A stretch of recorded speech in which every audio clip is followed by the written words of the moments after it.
Azurai, a realm pulsating with celestial energy.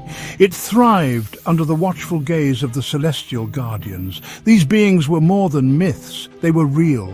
They were powerful. They had shaped Azurai with their fragments of essence. These fragments were gifts, bestowed upon every individual at birth. They granted unique abilities. They defined one's destiny. Life in Azurai revolved around these fragments. They determined your place in society. They fueled the very essence of your being. From controlling the elements to healing the sick, each fragment was a testament to the Guardian's power. It was a world where magic was ordinary, and ordinary was magical. But what of those born without a fragment? They were the ostracized, the forgotten, the ones who lived in the shadows.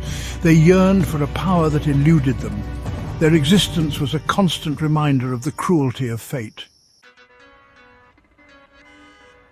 Rei Kuroshi knew this feeling all too well. He was 17, an age where most had already mastered their fragments, yet he remained empty, void of any celestial gift. His life was a constant struggle. Every day was a reminder of his inadequacy. He lived in the lower districts, a place where the forgotten sought solace in shared misery. His family, though loving, was poor. His father, a blacksmith, worked tirelessly to make ends meet. His mother, a seamstress, poured her love into every stitch. Rei yearned to ease their burden, to prove his worth. But without a fragment, he was nothing. He was a shadow in a world of light, but he clung to a sliver of hope. A hope tied to a painful memory. The memory of his sister, Leora. Leora.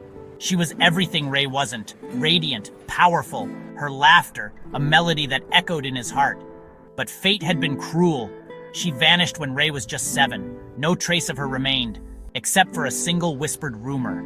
It was the night the sky shattered, a night of celestial chaos. A rogue comet blazed across the sky. It ripped through the very fabric of reality. That night, Leora was gone. Some whispered of a connection, a link between Leora and the celestial event. Rei clung to these whispers. They were all he had left of his sister. Years passed. The memory of that night lingered. It was a constant reminder of his loss and his own powerlessness. Then, on the anniversary of Leora's disappearance, the heavens stirred once more. The air crackled with anticipation. The annual Festival of Light, a celebration of the celestial guardians and their gifts. But this year, something was different. An unnatural stillness hung in the air. It was as if the realm itself was holding its breath. Rei found himself drawn to the outskirts of the festival, to a secluded clearing in the Whispering Woods. He didn't know why. It was as if something was calling him, guiding his steps. As he ventured deeper into the woods, he felt a presence, ancient and powerful. He stumbled upon a sight that sent shivers down his spine. An ancient monolith stood before him. It pulsed with an eerie purple light. The air around it crackled with raw energy. As he reached out, a jolt surged through him. Visions flooded his mind, images of a swirling void, whispers of forgotten power. The monolith crumbled. In its place, a fragment shimmered, but it wasn't like the others. It was darker, more potent. It pulsed with the energy of the void itself. This was no ordinary fragment. It was something ancient, something forbidden. Instinctively, Rei knew what it was. The fragment of the void. The power to manipulate the very fabric of reality. A power whispered about in hushed tones. A power feared by the celestial guardians themselves. As the fragment merged with me, I felt a surge of power. It was intoxicating, overwhelming. I could sense the interconnectedness of all things. The very fabric of reality felt like clay in my hands. But with this power came a chilling realization. He was no ordinary boy. He was the heir to a legacy he never knew existed. News of Rei's newfound power spread like wildfire. He was an anomaly, a beacon of hope for the powerless, but also a threat to the established order. The celestial guardians, once revered, now saw him as a danger, a disruption to the balance they so carefully maintained. They approached him with veiled threats and promises of guidance, but Rei sensed their fear. I realized that power, especially a power like mine, came at a price. It isolated me, turned friends into wary allies. Even my parents, though supportive, couldn't hide their concern. Undeterred, Rei began to explore his powers. He sought answers about his past, about Leora. His journey led him to ancient ruins, forgotten libraries, places where the echoes of the past whispered secrets long forgotten. He discovered the existence of the Eclipsed Order, a rogue faction that sought to control the fragments of essence, to reshape Azurai in their own image, and at their heart, a prophecy that spoke of a being of immense power, a being who could control the void itself. The deeper Ray delved, the more he realized that his destiny was intertwined with the Eclipsed Order and the prophecy. He discovered that his sister Leora wasn't just a victim of circumstance. She was a key player in this cosmic game. She wasn't gone. She was the leader of the Eclipsed Order.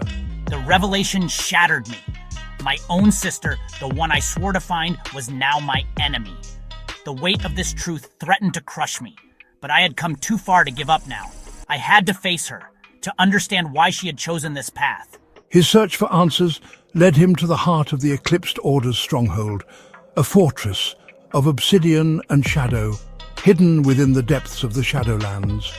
There, he confronted Leora, but she wasn't the loving sister he remembered. The void had twisted her, corrupted her. She was a vessel of its power.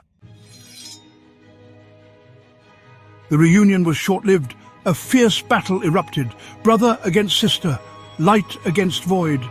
The fate of Azurai hung in the balance. The very fabric of reality warped and twisted around them as they fought.